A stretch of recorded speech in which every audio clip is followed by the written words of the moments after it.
네, 군부대에서 성추행을 당한 여중사가 신고 후 또 사망하는 사건 2달여 만에 나왔는데요. 지난번에는 공군에서 나왔고 이번엔 해군에서 나왔습니다.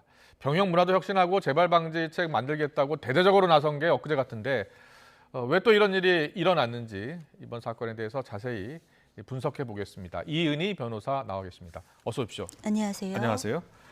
또 안타까운 일이 발생했습니다. 온 국민이 다 분노한 사건이었고 군 당국도 재발방지 대책 만들겠다고 했는데 또 일어났습니다.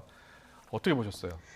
이게 왜 이런 일이 일어나는지에 대한 본질적인 고민을 하지 않기 때문입니다. 본질적인 고민을 하고 있지 않기 때문이다. 네, 예를 들어서 성추행이나 성폭행 이런 어떤 일련의 인간이 모여있기 때문에 일어날 수 있는 사건들은 있습니다. 예. 자, 그게 좀 더 또 어떤 병영 문화가 아직까지 부족해서 좀 더 빈번할 수도 있습니다. 그런데 피해자를 뭐가 죽이고 있는지를 잘 들여다보면 그 사건이 혼자 기능해서 원사건이 혼자 기능해서 죽이는 게 아니라 그 사건을 문제 제기한 이후에 벌어지는 2차 가해들, 그래서 그 2차 피해를 받고 네. 그런 속에서 이 사건이 결국 내가 입은 원래의 어떤 성폭력 피해도 내가 입은 이 2차 가해도 제대로 해결되지 않을 거야. 그리고 나의 어떤 삶이 내가 이렇게 꿈과 나의 희망을 담아서 생활해 온 열심히 네. 살아왔던 군대에서의 내 삶도 이제 끝난 걸 거야라는 좌절이 함께 일어나게 됩니다. 네. 그래서 사람이 죽는 거예요.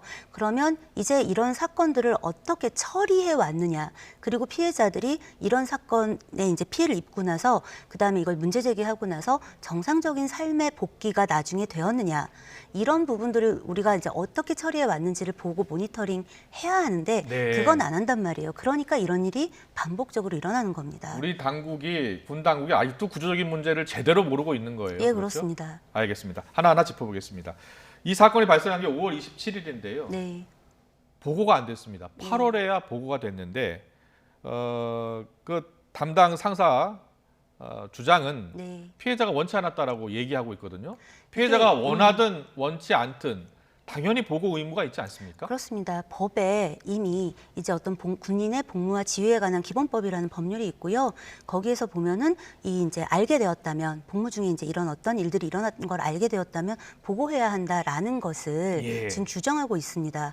그런데 이런 규정이 있고 또 내부에 매뉴얼도 있을 거예요. 근데 그 매뉴얼이 작동하지 않는다면 사실은 매뉴얼을 종이로 만들어 놓은 게 매뉴얼을 갖추고 있다라고 말할 수 있을 것인가? 이걸 좀 돌아봐야 하는 겁니다. 게다가 피해자가 원치 않았다? 너무 당연합니다. 이거 아마 이 사건 보고 계신 분들 중에 군대가 아니라 일반 회사를 다니고 계신 분들도 충분히 이해할 거라고 생각하는 게 네. 피해자 입장에서 자, 피해자는 이 사건이 일어나고 문제 제기를 하고 난 다음에도 이제 여기 남아서 계속 생활을 해야 하잖아요. 예. 그러니까 당연히 가해자가 나보다 높은 직급에 있고 더 오랫동안 생활했고 주변과 많은 어떤 그 권력 관계 속에 얽혀져 있고 더 가깝기 때문에 그 사람과 척지는 게 굉장히 걱정됩니다. 그럼 어떻게 하겠어요? 예. 그냥 조용히 덮고 지나가고 싶고 대신 나는 더 이상 피해를 안 당하게만 해주세요. 이런 얘기를 많이들 합니다. 네. 그래서 이 매뉴얼과 이런 법을 만들어 놓은 거예요. 위에 보고하라고.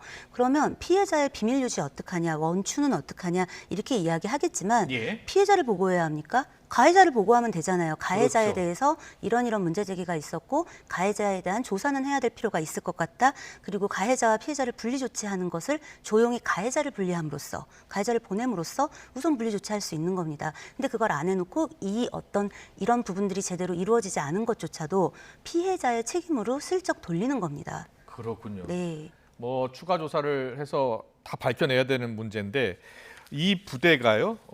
어떤 섬에 있는 부대인데 한 네. 100여 명이 이렇게 같이 간부 포함해서 100여 명이 네. 부대 생활을 하고 있는데 이런 고립된 부대에서 이런 사건이 발생할 수가 있고요. 발생하고 나서 수습하는 것도 또 이 부대만의 특징이 있을 것 같거든요. 사실 이런 경우 더 가중되겠지만 일반적으로 부대가 있는 곳들을 잘 생각해 보시면 예. 대부분 민간 도심에 있지 않잖아요. 그렇죠. 사람들로부터 뚝 떨어져 있고 그리고 사실 그 부대 안에 그러니까 지금 여기는 좀 다른 부분도 있지만 일반적으로는 군 검찰이나 군 법원도 그 부대 안에 있습니다. 아, 그리고 다 같은 궁극적으로는 같은 그렇죠. 국방부 예. 소속이잖아요. 그러니까 피해자 입장에서는 그러잖아도 문제가 생겼을 때 어떻게 수습 수습이 잘 될까가 의문스러울 수 있는데 가해자나 이 가해자의 주변 사람들 입장에서도 피해자의 편을 들어주거나 피해자를 배려하는 것이 오히려 자기들에게 불필요하게 불리하게 느껴질 수도 있는 겁니다. 네. 그런 부분들을 좀 생각해 볼 필요가 있다고 봅니다. 그렇군요. 그렇다면 제대로 처리가 됐다면 네. 이 신고가 접수되고 바로 가해자 분리 조치가 돼야 될 거 네. 아닙니까? 섬이기 때문에 좁잖아요. 네. 그러니까 바로 육지 부대로 옮겨야 되는 거 아닙니까? 맞습니다. 그러니까 물론 이제 피해자를 옮길 것인지 가해자를 옮길 예, 것인지에 대해서는 고민이 필요하겠지만 우리가 피해자의 그 적극적인 그 희망 없이 피해자를 함부로 옮기는 것에 대해서는 좀 더 생각을 해야 합니다. 그렇군요. 왜냐하면 예. 이 사람이 이제 전출을 가요. 그럼 전출받은 부대에서 쟤는 왜 왔대 갑자기 정기 인사철도 아닌데 지난번에 공군 중사도 중사도 마찬가지입니다. 마찬가지였잖아요. 예, 그래서 예. 가기 전에 이제 가해자와 분리조치 되기 전에도 압박감을 갖지만 사실은 자기가 전출을 가도 자기가 가기도 전에 벌써 소문이 나거나 그 자기 윗 직급 사람들이 이런 것들을 알고 있는 일이 비일비재합니다. 예. 그리고 이제 무슨 일이래 하고 아름아름 묻게 되죠. 그렇기 때문에 가급적 가해자를 분리시키는 게 가해자를 보내는 게 좋고 그리고 그런 부분에 대해서 피해자의 의견을 왜 이제 그런 생각들을 분리조치의 방식을 어떻게 생각하고 왜 그렇게 생각하는지 같은 것들을 충분히 듣고 가장 합리적인 선택들을 하는 그런 어떤 패턴의 변화가 좀 필요합니다. 예. 일단 가족들이 공개한 그 카톡을 보면 네. 8월 그 이후에도 2차 가해 네. 이야기가 나오고 있는데 어떻게 보십니까? 물론 조사를 더 해봐야겠습니다만 5월 말에 사건이 발생했고 네. 그 섬에서 같이 2달 넘게 생활을 가해자하고 같이 네. 한 겁니다. 그 피해자 입장에서 한번 예, 생각해 볼게요. 예. 제가 군 사건을 해보면 이런 패턴은 너무 흔합니다. 이제 보통 민간 식당에서 뭐 밥을 먹거나 회식을 하거나 그러면서 이제 추행을 해요. 그런데 주변에서 피해자가 보통 그런 경우에 확 뿌리치거나 거부감을 표현하기 어려운데 앞에 사람들이 있어도 그냥 이렇게 보고 있습니다. 그리고 분위기를 그냥 맞추느라고 별말 못하고 지나가요. 예. 그러면 일단 뭐 피해자도 원한 거 아니야 이런 이야기들이 있어요. 아. 자 그런 속에서 그 다음날 직장을 돌아가면 가해자가 불러서 사과하면서 무마하려고 하거나 아니면 뭔가 이제 억압하는 방식으로 너 앞으로도 나하고 생활해야 되는데 너 앞으로도 군에서 계속 생활해야 되는데 조용히 잘 가자 같은 식의 어떤 제스처를 취하게 됩니다. 네. 그리고 피해자가 문제 제기를 하면 가해자와 가해자 주변까지 동원돼서 피해자에게 좀 이런 거는 네가 좀 조용히 하면 우리 모두가 다 같이 좀 편안할 텐데 같은 식의 압박을 하기 시작합니다.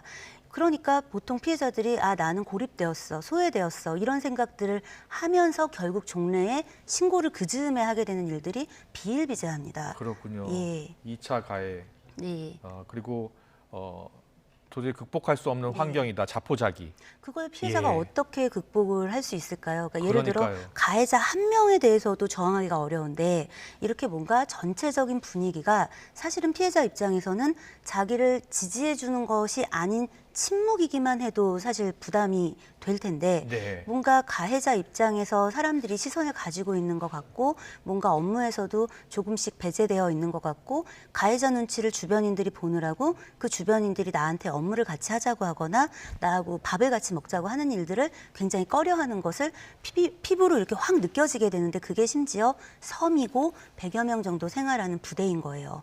어떨까 생각하면 견디기 어려웠을 거라고 생각합니다. 주임 상사가 이걸 보고를 받았고 네. 그럼 신속하게 조치를 해야 되는데 조치를 네. 안 했어요. 그러다 보니까 가해자가 뭐 밥도 다시 먹고 네. 그리고 또 다른 2차 가해 네. 하고 그 스트레스가 얼마나 심했으면 아마 국방부에서는 이렇게 얘기하는 것 예. 같습니다.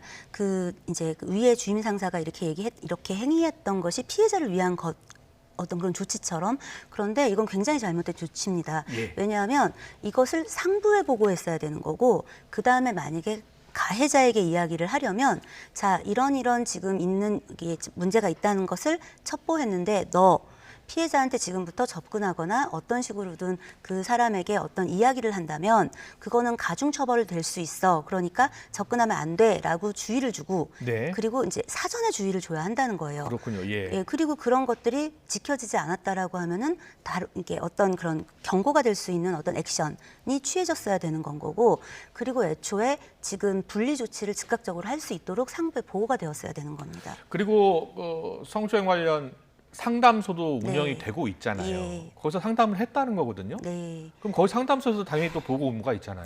보고 의무가 있고 그런 부분에서 아까도 말씀드렸지만 피해자의 이름을 피해자의 신상을 까서 보고하지 않더라도 예. 가해자가 누구고 가해자에 대해서 이러이러한 보고가 지금 들어왔다라고 보고하면 되는 거예요. 그런데 이거를 뭔가 법을 만들 때도 그리고 법을 적용할 때도 피해자의 입장에서 적용하는 것이 아니라 그러니까 이 주변 사람들, 이 업무를 처리하는 사람들의 책임을 면하기 위한 어떤 조항으로 만들고 그렇게 이제 적용하는 겁니다. 그러다 보니까 피해자가 얘기해서 우리가 아무것도 안 했어. 여기 이렇게 조항이 있잖아. 이런 이야기를 하는 거죠. 그런데 그 피해자가 말하면 말하지 않을 수 있다라는 것은 그 국방부의 그 훈령이고요. 예. 보고를 알게 되었다라면 이제 이 주임 상사가 알았다면 보고해야 한다라는 건 법률입니다. 네. 그러니까 응당 그 주임 상사는 보고를 했어야 되는 것이고 그 성고충 상담관이나 이제 이런 위치에 있는 사람들에게는 이런 경우에 피해자를 보고하는 게 아니라 가해자에 대한 보고를 위에다가 어떤 방식으로 할 수 있다라는 것들에 대한 매뉴얼을 주고 권한을 줘야 합니다. 자꾸 피해자를 지원하는 입장에 있는 사람들을 이렇게 징계해서 그들에게 보호 의무를 강화하려고 하는데 예. 오히려 피해자에 대한 보호 의무는 군 경찰, 군 검사, 군 판사 뭐 이제 이런 위치에 있는 사람들한테 하는 게 맞는 거고요. 오히려 이제 피해자를 지원하는 위치에 있는 사람들에겐 지원할 수 있는 권한을 강화해 줘야 하는데 지금 그런 부분들은 전혀 개선될 어떤 조짐을 보이고 있지 않습니다. 걱정스러운 게 피해자가 극단적인 선택을 했기 네. 때문에 남아있는 증거가 없을 것 같아서 걱정이에요. 수사가 앞으로 어떤 방식으로 어떻게 이루어져야 되겠습니까? 일단 지금 피해자가 진술은 1차적으로 한 걸로 예. 보이고요. 그리고 이미 그 주임 주임 상사. 상사에게 이야기했던 부분이 있으니 지금 이것을 전해들은 특별한 그리고 이 전해들은 사람으로부터 들어야 될 수밖에 없는 진술을 들어야 될 수밖에 없는 특별한 사정이 지금 있는 거잖아요. 네네. 이런 부분을 토대로 지금 우선 추행이나 이런 부분들에 대해서는 수사를 당연히 계속해 나갈 수 있다라고 생각합니다. 네. 그리고 2차 가해에 대한 부분도 지금 피해자가 이 부모님에게 한 이야기들이 있잖아요. 네네. 특히 그 다음 날 만나가지고 업무 배제시키고. 업무 배제시키고 뭐 술을 따르라고 하고 뭐 앞으로 네가 3년간 재수가 없을 거야. 이런 것들은 협박에 해당할 수 있는 사안들입니다. 그렇습니다. 그런 부분들에 예. 대해서 그 뭐 피해자가 없으니까 지금 그 피해자의 진술이 없으니까라고 하기에는 사실은 다른 증거들이 남아 있기 때문에 이 부분들을 피해자가 특별히 그렇게 뭐 지원해야 될 지금 이유가 있는 게 아니잖아요. 그렇죠. 그래서 그런 부분들을 보고 제대로 법을 엄정하게 적용하고 그런 것들이 사실은 어떤 예방 교육, 예방에 있어서도 첫 번째 관문이 아닌가 싶습니다. 네. 군부대에서 성추행을 당한 여중사가 또 극단적인 선택, 숨지고 말았습니다. 군부대에서 다시는 이런 일이 발생하지 않도록 대책을 세웠다고 했고 발표까지 했는데 또 2달 만에 이런 사건이 일어났습니다.